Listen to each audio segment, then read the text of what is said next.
जो क्वेश्चन यहाँ पे आए हैं वो सारे। तो ये फ्रेंड्स आज के शिफ्ट के आए हुए क्वेश्चंस देखिए फ्रेंड्स, एक क्वेश्चन पूछा गया था हिस्ट्री का, मैसूर युद्ध अंग्रेजों के साथ कितना बार हुआ, यानी दोस्तों जो आंग्ल मैसूर युद्ध हुआ है वो कितने बार लड़ा गया है, तो 4 टाइम्स यानी 4 बार लड़ा गया है। और जो आखिरी मैसूर युद्ध था, आंग्ल मैसूर युद्ध, उसमें टीपू सुल्तान मारा गया था। तो ये सवाल आपका हिस्ट्री का था। इसके बाद नेक्स्ट एक प्रश्न देखिए, कीटों का अध्ययन को क्या कहते हैं, यानी स्टडी ऑफ इंसेक्ट्स क्या बोलते हैं, तो एंटीमोलॉजी इसका करेक्ट आंसर हो जाएगा। ऑप्शन में इटीमोलॉजी करके भी दिया हुआ था, तो यहां से कंफ्यूजन क्रिएट होता है, तो जो यहाँ पे एंटीमोलॉजी लगा क्या है उनका बिल्कुल यहाँ पे सही हो जाएगा। देखिए जो यहाँ पे सेकंड शिफ्ट का जनरल अवेयरनेस का प्रश्न का लेवल है वो बिल्कुल अच्छा खासा था, इजी भी प्रश्न आए थे और थोड़े मॉडरेट भी आए थे। लेकिन आज फर्स्ट शिफ्ट में जो जीए पूछा था, मैक्सिमम क्वेश्चन यहाँ पे जो आपके प्राचीन इतिहास से वहां से पूछ दिए गए थे, और डिफिकल्टी लेवल दोस्तों बहुत ज्यादा बढ़ा दिया था फर्स्ट शिफ्ट का। लेकिन सेकंड शिफ्ट में अच्छा खासा पूछा गया है, कैंडिडेट ने अच्छा खासा अटेम्प्ट भी किया है, तो एंटीमोलॉजी इसका करेक्ट आंसर हो जाएगा। नेक्स्ट सवाल देखिए, 2019 का वर्ल्ड इन्वायरमेंट डे का थीम पूछा है। फ्रेंड्स जो कैंडिडेट एनालिसिस देखते हैं, कल भी मैंने आपको बताया था 2018 का वर्ल्ड इन्वायरमेंट डे का थीम पूछा था कल, और आज देखिए 2019 का पूछ दिया गया है। तो एनालिसिस आपको देखना है और उस पर दोस्तों अमल भी करना है, उसका फायदा भी आपको लेना है। तो जो कैंडिडेट पढ़ के गए होंगे वो आसानी से इसका आंसर कर दिए होंगे। 2019 का हो जाएगा एयर पॉल्यूशन। इसके बाद नेक्स्ट देखिए, एक सवाल आया था, कांग्रेस का पहला अधिवेशन कब हुआ और कहां पे हुआ, तो पहला अधिवेशन कब हुआ था, 1885 में हुआ था।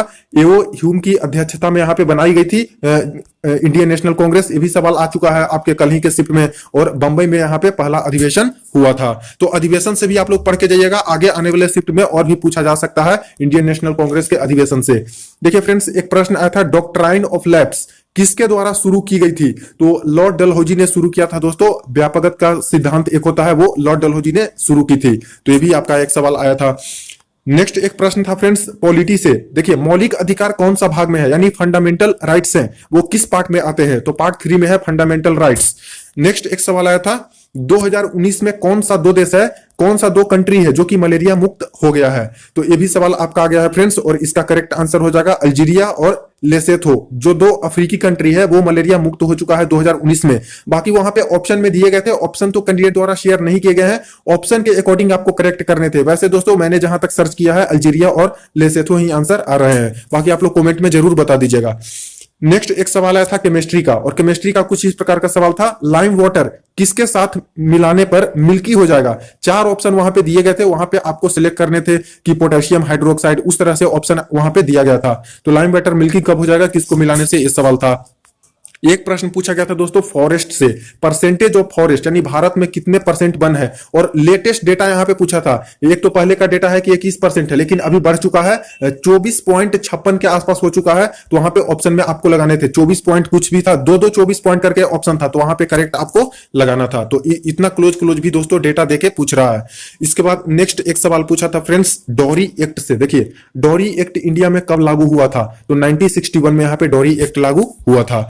एक पूछा था फ्रेंड्स यहाँ पे लिटरेसी रेट को लेके कि लिटरेसी रेट जो साक्षरता दर है सबसे ज्यादा किस स्टेट में है, तो केरला स्टेट में है, और खास करके केरला स्टेट से बहुत ज्यादा प्रश्न आ रहे हैं। फर्स्ट शिफ्ट में आज 2 से 3 क्वेश्चन केरला स्टेट के आए हैं, और यहाँ भी 2 क्वेश्चन दोस्तों केरला स्टेट के आ गए हैं। तो साक्षरता दर यहाँ पे हो जाएगा, बाकी आप लोग पढ़ लीजिएगा कम कहाँ है, इसके बाद सारा कुछ ये सब देख के जाइएगा। 12 नंबर क्वेश्चन है, who is founder of Facebook, यानी फेसबुक के जो जनक है वो कौन है, तो मार्क जुकरबर्ग हो जाएगा इसका करेक्ट आंसर। नेक्स्ट देखिए 30 नंबर क्वेश्चन, 2016 में कितने सिटी को स्मार्ट सिटी बनाने की घोषणा की गई थी। दोस्तों यहां पे बहुत अच्छा क्वेश्चन पूछा गया है, 2016 से ही रिलेटेड है, और पूछ दिया गया था कि फर्स्ट फेज में, जो फर्स्ट फेज अनाउंसमेंट किया गया था कि कितना जो सिटी है उसको स्मार्ट सिटी बनाने की घोषणा की गई है, तो फर्स्ट फेज में मात्र 20 कंट्री है जिसको दोस्तों यहाँ पे स्मार्ट सिटी बनाने की घोषणा की गई थी। नेक्स्ट एक सवाल पूछा था दोस्तों स्कीम से, और स्कीम कौन सा था, तो कुदुम्बश्री करके स्कीम है कोई, कुदुम्बश्री करके, वो किस स्टेट ने यहाँ पे लॉन्च किया है, तो देखिए केरला आ गया फिर से, तो केरला द्वारा लॉन्च किया गया है कुदुम्बश्री, पॉवर्टी को यानी गरीबी को खत्म करने के लिए। नेक्स्ट एक सवाल पूछा गया था फ्रेंड्स, देख लीजिए मुगल सम्राट से ही रिलेटेड है, और ताजमहल का कंस्ट्रक्शन पूछ लिया गया है कि ताजमहल का जो कंस्ट्रक्शन है कब शुरू हुआ था, कब से बनाना स्टार्ट हुआ, तो 1632 ऐसे आंसर आ रहे हैं। बाकी आप लोग कमेंट में बताइएगा कि ऑप्शन क्या थे और उसके अकॉर्डिंग इसका करेक्ट आंसर क्या होने वाला है, कमेंट में जरूर बताइएगा। नेक्स्ट एक सवाल आया था फ्रेंड्स, आर के नारायणन जो कि प्रसिद्ध यहाँ पे लेखक हैं, उनके द्वारा लिखी गई फर्स्ट नोवेल क्या थी? तो बहुत सारे यहाँ पे इनके द्वारा लिखे गए हैं, जैसे मालगुडी डेज और भी लिखे गए हैं। तो ऑप्शन में मालगुडी डेज और ये सारे दिए गए थे, लेकिन करेक्ट आंसर हो जाएगा स्वामी एंड फ्रेंड। फर्स्ट जो नोवेल है इनके द्वारा लिखी गई है, Swami and friend. Book and author से कम 1 से 2 क्वेश्चन हम हर शिफ्ट में ही आ रहे हैं। नेक्स्ट बात करें तो देखिए फ्रेंड्स, गेम्स एंड स्पोर्ट्स से एक और क्वेश्चन आया है, ओलंपिक 2021 का आयोजन कहां पे होगा? यानी कि वेन्यू पूछ लिया गया है ओलंपिक 2021 का। तो 2020 में होने वाला था, जो कि कोविड-19 के कारण इसको स्थगित कर दिया गया था। 2021 में होगा, और कहां पे होगा? तो टोक्यो में ही होगा, चेंज नहीं किया गया है। तो टोक्यो में होगा 2021 में। नेक्स्ट देखिए 80 नंबर क्वेश्चन, स्वच्छ भारत अभियान कब शुरू हुआ? ये भी दोस्तों डायरेक्ट क्वेश्चन आपका पूछा गया है, और इसमें डेट दे दिया गया था, जैसे 14 अप्रैल, 15 अगस्त, 2 अक्टूबर 2014, इस तरह से दिया गया था। तो सभी को पता है 2014 में हुए हैं, लेकिन डेट से कंफ्यूजन क्रिएट हो सकता है। तो 2 अक्टूबर 2014 को शुरू हुआ था स्वच्छ भारत अभियान। इसके बाद एक प्रश्न आया था, बेटी बचाओ बेटी पढ़ाओ कब शुरू हुआ है? तो इसमें ईयर दिए गए थे, 2015 से शुरुआत की गई है बेटी बचाओ बेटी पढ़ाओ को। नेक्स्ट देखिए फ्रेंड्स, नोबेल प्राइज से प्रश्न आया है, और इसमें डायरेक्ट ऊपर से प्रश्न पूछा गया था कि नोबेल प्राइज कितने फील्ड में दिया जाता है, किस किस क्षेत्र में दिया जाता है? तो टोटल 6 क्षेत्र है फ्रेंड्स जहां पे नोबेल प्राइज यहां पे दिया जाता है। इसके बाद एक प्रश्न आया था, आर्यभट्टा उपग्रह से लेकर कि आर्यभट्ट जो उपग्रह है, सैटेलाइट है, वो कब लॉन्च किया गया है? तो 1975 में दोस्तों इसको लॉन्च किया गया है। तो ये भी सिंपल सा प्रश्न है। एक सवाल देखिए फ्रेंड्स, यूएनओ से आया था, और यहां पे इस तरह से घुमा के प्रश्न पूछा था कि वीटो पावर कितने देशों के पास है? तो जो दोस्तों परमानेंट मेंबर हैं यूएनओ के, उन्हीं के पास वीटो पावर है, और परमानेंट मेंबर आपको पता है कि टोटल 5 ही परमानेंट मेंबर हैं। तो 5 इसका करेक्ट आंसर हो जाएगा। इसके बाद नेक्स्ट देखिए 23 नंबर क्वेश्चन, भारत की कुल समुद्री सीमा अंडमान निकोबार और लक्षद्वीप को मिला के कितनी है? तो वैसे अगर पूछी जाती कि समुद्री सीमा कितनी है, तो 6100 कुछ हो जाता है किलोमीटर करके। लेकिन दोस्तों अगर अंडमान निकोबार और लक्षद्वीप को भी मिला दिया जाए, तो टोटल जो कोस्टल एरिया होती है वो 7516 किलोमीटर के आसपास हो जाती है। इसके बाद नेक्स्ट देखिए फ्रेंड्स, एक सवाल पूछा गया था सार्क से। फर्स्ट शिफ्ट में भी आज सार्क का सवाल आया है कि कौन इसमें से नहीं है सार्क के मेंबर, और अभी देखिए फ्रेंड्स आ चुका है कि सार्क के मेंबर कितने हैं? तो टोटल 8 मेंबर हैं सार्क में, सार्क कंट्रीज में टोटल 8 मेंबर हैं। नेक्स्ट एक सवाल आया था फ्रेंड्स, राज्यसभा में कुल सीटों की संख्या। देखिए फ्रेंड्स 2 दिन पहले ही आपका पूछा गया था कि लोकसभा में कितनी सीटों की संख्या है, तो अभी देखिए यहाँ पे राज्यसभा में पूछ दिया गया है। तो एनालिसिस देखने का यही फायदा होता है कि अगर क्वेश्चन रिपीट ना भी करें, तभी दोस्तों उसके रिलेटेड ही क्वेश्चन यहाँ पे पूछ लिए जाते हैं आगे आने वाले शिफ्ट में। तो बिल्कुल जरूरी है आप लोग इसको देखिएगा भी और इसका फायदा भी लीजिएगा। देखिए total number of seats Rajya Sabha की बात करें तो 250 है। इसके बाद नेक्स्ट बात करें फ्रेंड्स, तो भारत रत्न कब शुरू हुआ? ये पूछा गया है कि जो भारत रत्न दिए जाते हैं वो कब से शुरुआत की गई थी? तो 1954 से शुरुआत की गई थी, 1954 से, और फर्स्ट बार डॉक्टर राधा सर्वपल्ली कृष्णन को दिया गया था। नेक्स्ट एक सवाल पूछा था फ्रेंड्स 27 नंबर का, भारत की सबसे नई नाभिकीय संयंत्र कौन सी है? यानी कि which is newly constructed nuclear power plant, कौन सी है जो कि नई न्यूक्लियर पावर प्लांट बनाई गई है? ऑप्शन में कुछ इस प्रकार से भेजे गए हैं, कुडाकुलम करके है, कैगा है, तारापुर है, इस तरह से दिया गया है। तो फर्स्ट तो आपका तारापुर है, तो ये तो होगा नहीं, बाकी ये दोनों में से लग सकता है, और एक ऑप्शन नहीं भेजे गए हैं। तो आप लोग कमेंट में इसका आंसर जरूर बता दीजिएगा फ्रेंड्स, करेक्ट आंसर कि सबसे जो नई अभी वाली नाभिकीय संयंत्र है, न्यूक्लियर पावर प्लांट है, उसका नाम क्या है?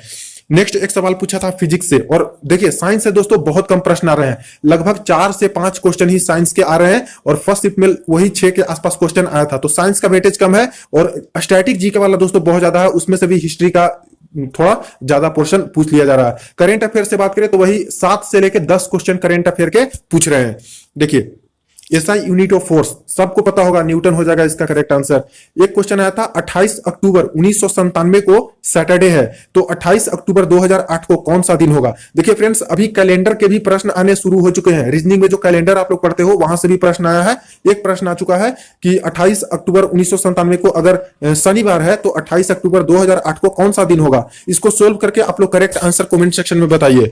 नेक्स्ट बात करें फ्रेंड्स, तो एक सवाल पूछा था यहाँ पे बायोलॉजी से, और एक साइंटिफिक नेम पूछ लिया गया है, यानी रासायनिक नाम पूछा गया है बनियान ट्री का, यानी बरगद के पेड़ का रासायनिक नाम। तो फिकस वेंगलेसिस इसका करेक्ट आंसर हो जाएगा। देखिए एक कंप्यूटर का सवाल आया है 31 नंबर क्वेश्चन, ओएलईडी का फुल फॉर्म क्या होगा? तो ऑर्गेनिक लाइट इमिटिंग डायोड हो जाएगा। और हर शिफ्ट में एक आपका फुल फॉर्म कंप्यूटर से पूछ ही रहा है। तो ये सारे क्वेश्चन थे फ्रेंड्स। अब वेटेज हम लोग देख लेते हैं कि कहां से कितने कितने प्रश्न पूछे गए हैं। मैथमेटिक्स की बात करें फ्रेंड्स, तो जो 30 क्वेश्चन पूछे गए हैं वो इजी टू मॉडरेट ही माने जाएंगे। हर शिफ्ट में दोस्तों 4 से 5 क्वेश्चन ऐसे हैं जो कि डिफिकल्ट है या फिर लेंदी है, उसको छोड़ के आ सकते हो आप लोग, या फिर दोस्तों बनाने में ज्यादा कुछ समय उसमें लग जाएगा। बाकी 25 क्वेश्चन तो आसानी से कर सकते हैं जिनका मैथमेटिक्स बिल्कुल अच्छा है। जिनका मॉडरेट भी है तो वो भी कैंडिडेट 20 से लेकर 22 तक मैथमेटिक्स सोल्व कर सकते हैं। तो देखिए, टाइम एंड वर्क से एक क्वेश्चन पूछा गया, बोडमा से यहाँ पे आज 2 क्वेश्चन आया है, फर्स्ट शिफ्ट में 5 क्वेश्चन आया था, ट्रिगो से 2 क्वेश्चन आया, बिल्कुल इजी सा प्रश्न था, ज्योमेट्री से 2 क्वेश्चन आया है, मेंसुरेशन से 3 क्वेश्चन आया और उसमें से कुछ फीट में करके दिया गया था कि इतना फीट चलता है तो कितना उसका एरिया हो जाएगा सर्किल का, इस प्रकार के। तो एरिया ऑफ सर्किल से पूछ लिया गया। प्रॉफिट लॉस से 2 क्वेश्चन पूछा गया, एसआईसीआई वाले 3 क्वेश्चन पूछे गए, एलसीएम एचसीएफ से फिर 2 सिंपल सा प्रश्न पूछा गया। देखिए, मिश्रण मिक्सचर से दोस्तों 1 क्वेश्चन पूछा गया और हाइट एंड डिस्टेंस से भी 1 क्वेश्चन पूछा गया। सेकंड शिफ्ट में एक भी प्रोबेबिलिटी का क्वेश्चन नहीं आया फ्रेंड्स, और मीन मीडियन मोड यानी स्टैटिस्टिक्स वाले भी एक भी प्रश्न नहीं आया। फर्स्ट शिफ्ट में दोनों से एक एक प्रश्न आया था।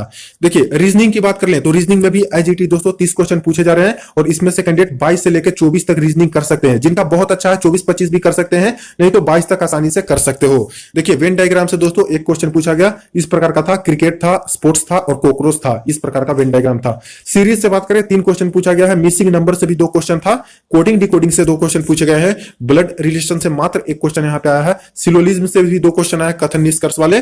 डाइस की बात करें तो 1 क्वेश्चन डाइस से भी पूछा गया है, सीटिंग अरेंजमेंट से 1 क्वेश्चन पूछा गया, वो भी सर्कुलर वाला था और 6 मैन वाला था, 6 आदमी वाला। इसके बाद कैलेंडर से बात करें दोस्तों तो कैलेंडर का आपको क्वेश्चन डिस्कस कर दिया हूं, एक ही क्वेश्चन यहां पे कैलेंडर से पूछा गया। Water image, mirror image, figure counting, ये सब कुछ से भी एक भी प्रश्न नहीं आया। तो फ्रेंड्स, अगर बात कर ले हम लोग गुड अटेम्प्ट की इस शिफ्ट की, तो देखिए जितने लोगों से मैंने बातचीत की है उनके कहने हैं कि कोई कैंडिडेट यहाँ पे 78, कोई कैंडिडेट 82, कोई कैंडिडेट 86, इस प्रकार से यहाँ पे अटेम्प्ट किए हैं। बट एक्यूरेसी मैटर करता है, ज्यादा निगेटिव नहीं करोगे तब दोस्तों अच्छा खासा है। अगर बात करें इसके गुड अटेम्प्ट की, तो जो कैंडिडेट इस शिफ्ट में भी 70 से लेकर 75 तक सोल्व करके आए हैं और खास करके ध्यान रखिएगा हाई एक्यूरेसी मेंटेन किए हैं, उनका बहुत अच्छा यहाँ पे माना जाएगा, गुड अटेम्प्ट माना जाएगा। बाकी दोस्तों कुछ कुछ कैंडिडेट तो 90 भी अटेम्प्ट करके आते हैं, कोई 100 भी अटेम्प्ट करके आते हैं, लेकिन गलती कितनी होती है वो मैटर